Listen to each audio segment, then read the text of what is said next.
Why, hello and welcome back to another episode of Voice of the Rings. I am your host and guide, Zollin Ironshield, and around the RiseToWar Legacy. And today, we're going to review a commander. And that commander is going to be Thranduil. Alright, so we're going to use this special little thing down here I talked about in a previous video, where we can talk about some of the best builds. So basically the first thing with this filter is, again, I don't know if you saw where I found it, you go to any of your commanders, it's that button in the bottom right corner, and then you can choose what commander here on the left, but we already clicked on Thranduil, so we're on it. And then we go to ranks, we went plus rank up, I want to see the best builds people got, and then level 40 plus trending. So let's go to some of these top ones here, right off the bat. So let's see, the highest ranks we've got here are these, the trending ones, new ones. We got a rank 12. Thranduil isn't like a super popular commander. I rarely see him, so I thought this would be fun to kind of talk about him. By the way, on a side note, again, don't forget to like and subscribe if I do earn it. We do lots of Lord of the Rings content on this channel. RiseToWar is kind of my more off-fun side thing that I do on the channel. But we do voiceovers and lore things too and other stuff. But it's fun to do this as well. So let's go ahead and see here. Let's just go ahead and try one of these top ones here right off the bat. This guy's rank 15. So let's see what he's got. He's even got his special item.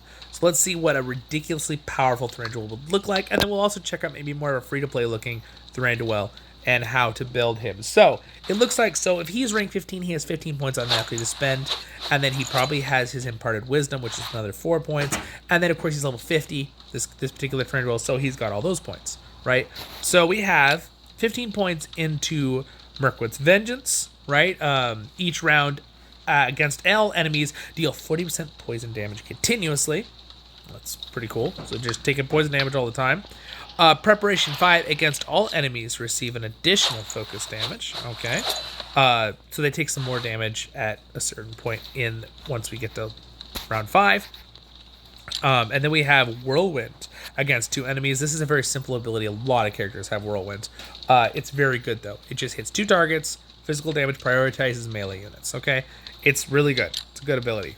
Especially if your commander is more of a damage-dealing commander himself personally, right? So, and then we have Swing against 2 enemy targets, deal some more physical damage. So again, he's a fighter commander. He's pretty strong in that way. But he also has some support stuff. So after each instance of causing physical damage, there is a 50% chance to heal 1 allied target. Recover rate 60%. Commanders, and then if you have all the points in at the bottom there, it says commanders normal attacks do 10% of damage. Cool. Sounds good. Awesome. My dog agrees. You agree, huh? You agree. Brody agrees. He's like 10% damage is good. Alright, so now we've got Mirkwood Ambush, okay? Mirkwood Ambush does a rush attack against 1 target, deal 100 bunch of physical damage once and poisons them. So again, you can see a trend here. He's very good at doing damage with his swords and some poison damage as well. Wrath of Mirkwood, excuse me.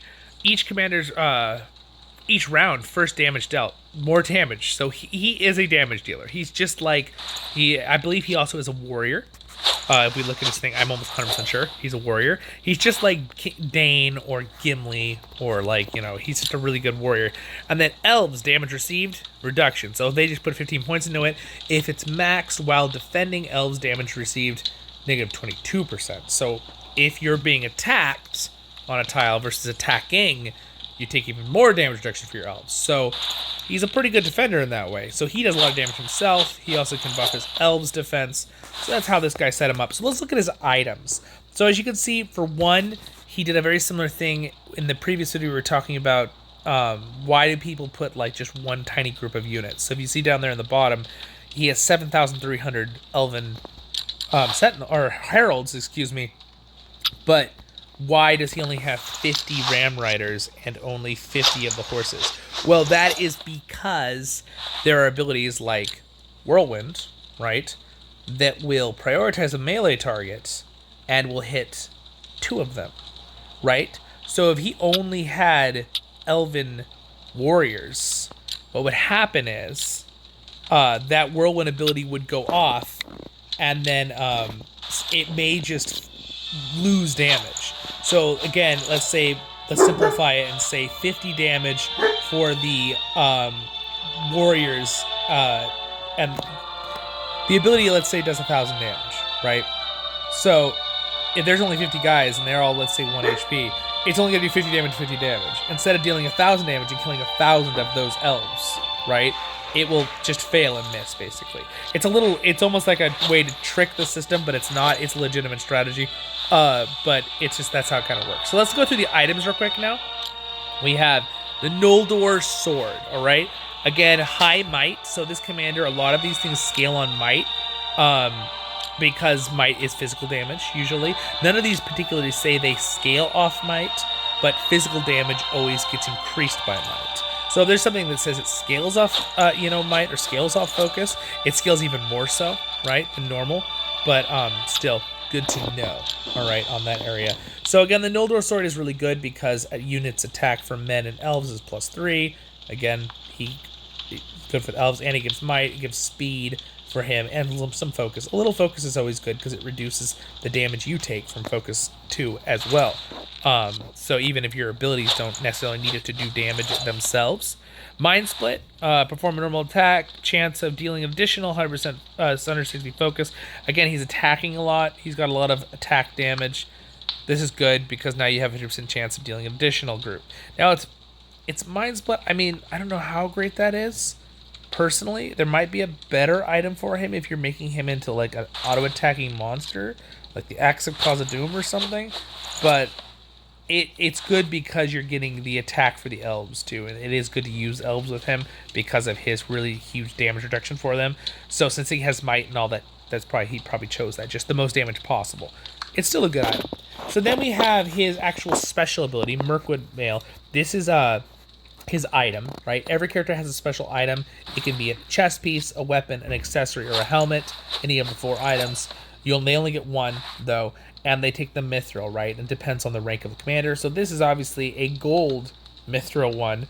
I don't have any of these yet. So this is very hard to get, and he uses a lot of things to upgrade it. But his is an armor one. It gives him might, focus, and speed, and his elves units get +30 defense, which is crazy strong.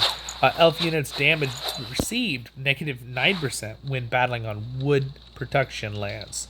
So that means whether you're defending or attacking, if it's a tile that's a wood tile, right, because it's the 4 kinds of tiles, right? There's the generic plain tile, which is one of everything. And then there's wood tiles, there's stone tiles, there's the ore tiles, and there is the food tiles, right? So if it's a wood tile, Woodland Realm, baby. All right, so that's what that is all about. And then we have this helmet, which again, if you notice there's a trend here. Focus, might, speed. It's always the focus one. The might one is the most important, though, for Thranduil, because he's more of a physical warrior. And then another preparation thing, where on round 6, allied commander's damage now is dealt 30% increased. And that's just across the board for the rest of the time. So if you get to that far in the thing, now he's doing more damage to make sure he's killing faster than the enemy team is. And then he used Find Smoking Pipe, which again is like the previous, you've watched my thing talking about how to find this stuff. We talked about Galadriel a little bit. It's good because he's mostly doing the damage, and his units take a little less damage, okay? So it's pretty good. Damage that they take 4% less damage. He does 12% more damage. It's really strong, right? Helps them, and it also gives all his units HP, and then gives a bunch of focus. So what's the main goal of this Find Smoking Pipe? The focus doesn't really help him that much, besides the fact that it will reduce damage for his army from focus damage, right? Because if you ever go and look at focus, and you click on this, it says right here at the bottom there, when you click on the focus stat, which is the little head with the brain, it says affects a commander's burn, poison, and skill damage. Well, there's another reason. Remember, Thranduil does so much. He has his abilities to do poison damage. So this affects his poison damage. So that's good. And also reduces damage received by commander's armies during battles. Okay? So again, that's why it's good to have some, even if you're mostly a might hero. But again, as you can see here, affects commander's normal attack damage and physical skill damage might. So Thranduil mostly is doing that. He had a little bit of poison. right? But still, that's why it's good to have some focus still. But speed is good too because it also matters how fast, affects the commander's turn order in battle, also increases the army's speed in battle. So it'll give you the edge on things. Like, for example, a Witch King, speed is really important, especially if it's Witch King versus a Witch King commander, because sometimes if one Witch King has more speed, he'll attack first, and then that's it. They just win because they attacked first. So, because they have initiative and stuff, the Witch Kings. So, it's like flip a dice kind of thing. I mean, flip a coin. You don't flip a dice. You know what I'm saying. Roll the dice. Anyway, so there's a little bit about Thranduil. So if you were going to find a lower level for a free-to-play player, you go to rank 0-2, and then, you know, this is a lower level. It's level 41 commander. I wouldn't use that one. This is probably more ideal. This guy just threw a bunch of gold items on, though. I would kind of recommend, if you are a more free-to-play player, if you can get items that are... there's not really a whole lot of grunt builds here for this one particular thing. Let's say all levels. There we go. There's level 50. So as you can see here, this guy just threw on a single gold item. These are all fine items. But I would almost recommend, if you're free to play, if you can make some purple item max. You've been playing for a couple seasons, you have enough for that. Oh, my doggy is agreeing with us. So anyway, that is basically it for that. You want to focus definitely on purple items if you can as a free-to-play player. Max up those purple items. Make sure you pick ones that are good. You want, again, for Thranduil, you're going to want to focus on the might, the physical damage, or all that kind of stuff. Yes, you could use some focus because he does poison damage as well, and that still helps no matter what. A little speed is always good. So again, you could use all sorts of different items for that in the purple line. You could also think about something if you're worried about having your units get madness or something from tiles. You could use that horse helm one, but of course then you're going to want to use horse units with that. So anyway, we can go into a more detailed video on Thranduil in the future if you'd like. I will do that. But that was a little cover there. Hopefully that helped you out. Have a wonderful day in Middle-earth, guys. I'll see you all in the next episodes of Voice of the Rings. Look, I'm Thranduil. And don't forget to like and subscribe. And I'll see you all in the next episodes of Voice of the Rings. And Brody agrees. He is being very loud today. So I'll see you all and stay happy. And thank you to my patrons. Kuzan, I bet you. See ya.